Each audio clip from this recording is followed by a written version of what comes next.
Welcome to Cyber-Theo.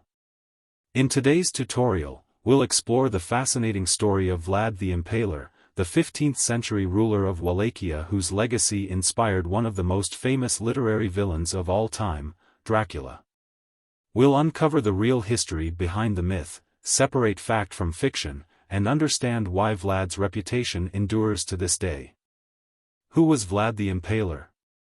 Vlad III, known as Vlad the Impaler or Vlad Dracula, was born in 1431 in Transylvania, a region now part of modern Romania. His father, Vlad II, was a member of the Order of the Dragon, an elite knightly order sworn to defend Christianity. Vlad III inherited the title Dracula, meaning son of the dragon, which would later contribute to the vampire legend. Vlad's early life and hostage in the Ottoman Empire. Vlad spent part of his youth as a political hostage in the Ottoman Empire, where he learned the art of warfare and the intricacies of Ottoman politics. This period of captivity fueled his hatred toward the Ottomans, which would shape his reign. The rise to power.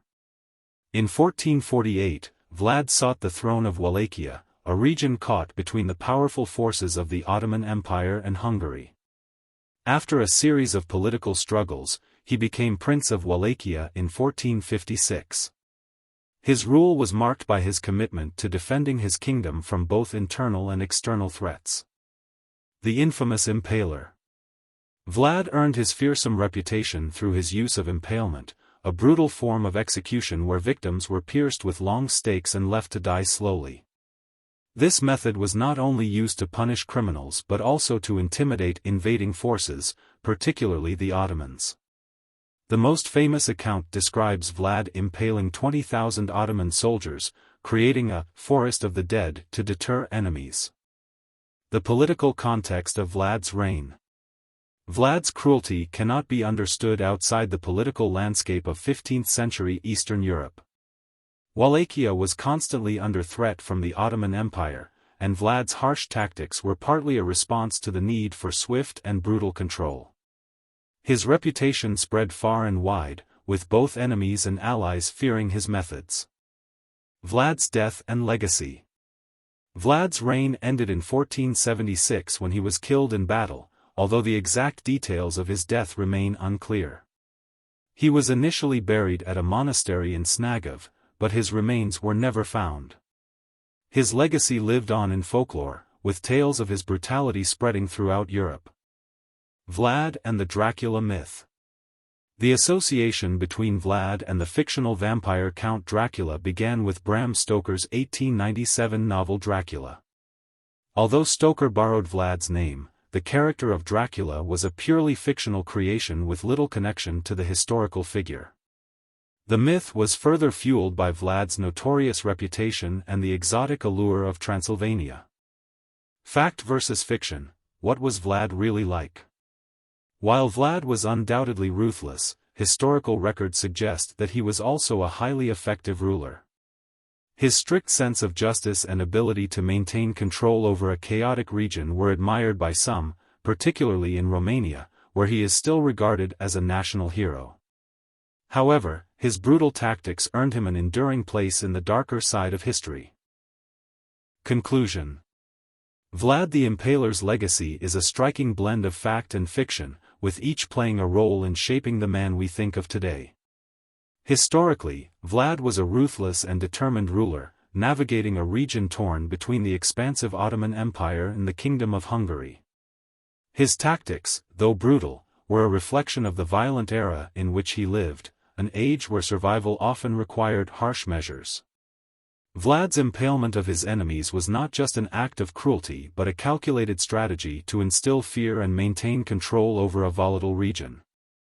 While his actions earned him infamy across Europe, particularly in the Western world, Vlad's reputation in Romania has a different tone.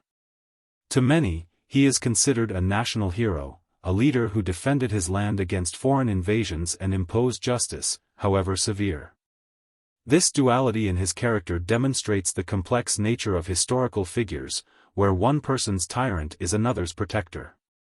The Dracula myth, immortalized by Bram Stoker, has blurred the lines between historical truth and legend. Though Stoker borrowed the name Dracula and drew upon Vlad's fearsome reputation, the fictional Count Dracula is a creature of Gothic horror, not a representation of the historical prince. Stoker's character, with his supernatural powers and bloodlust, bears little resemblance to the man who once ruled Wallachia, but the mythic figure has nonetheless overshadowed the real Vlad in popular culture. By separating the historical facts from the fictionalized vampire legend, we can gain a clearer understanding of Vlad's place in history. He was a leader shaped by the violent struggles of his time, using extreme measures to assert his authority and defend his people.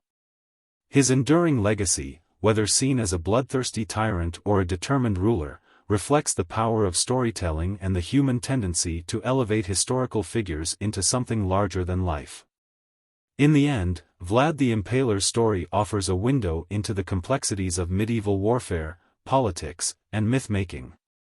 His life serves as a reminder of how history can be reinterpreted across generations, and how legends can evolve to capture the imaginations of people for centuries to come. While the real Vlad was a man of his time, his transformation into a symbol of fear and fascination has ensured his place in history and folklore, forever bridging the gap between reality and myth. Thank you for watching this deep dive into the real Vlad the Impaler.